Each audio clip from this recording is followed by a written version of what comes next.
Hi everyone, welcome back to YouTube channel. I hope you all are well and subscribe my channel. If not so, just do it now. Friend, today I will show you how to add IDM extension at Google Chrome browser.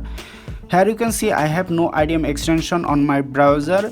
If I show my Chrome extension setting,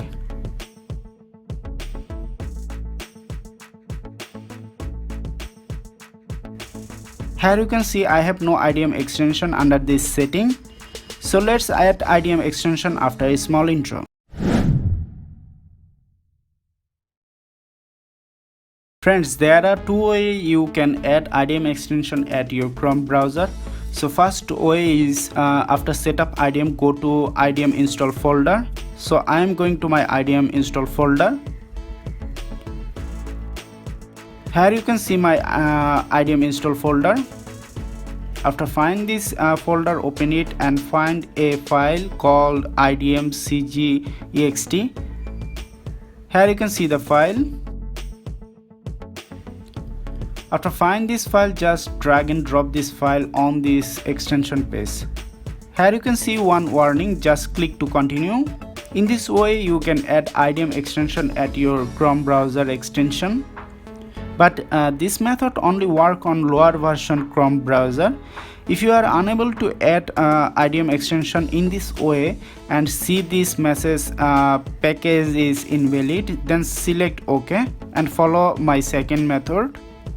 The second method is go to your Google Chrome browser and search IDM integrate module Chrome Web Store.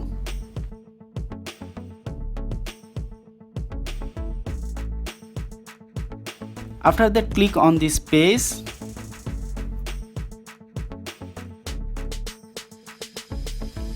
So after find this page, click on this Chrome Web Store.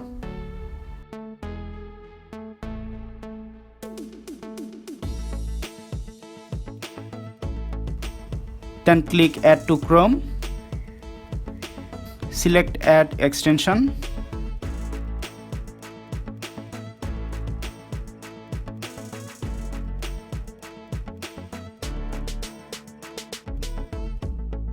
Here you can see Internet Download Manager extension for Google Chrome has been installed, and here you can see the IDM icon. After get this icon, click on it and select Manage Extension. Then if you find this option turned off, just turn it on and select all sites. Also turn these two options if you find these two options off, and that's it. So in this way you can add IDM extension at Google Chrome browser easily. I hope you find this tutorial helpful. If so, click on the like button, and if you like to get more upcoming video of this channel, then please click on the subscribe button. If you have any question, then please comment below. I will try my best to give your comment reply. So thank you for watching this video. Please stay safe and be happy. See you in the next video.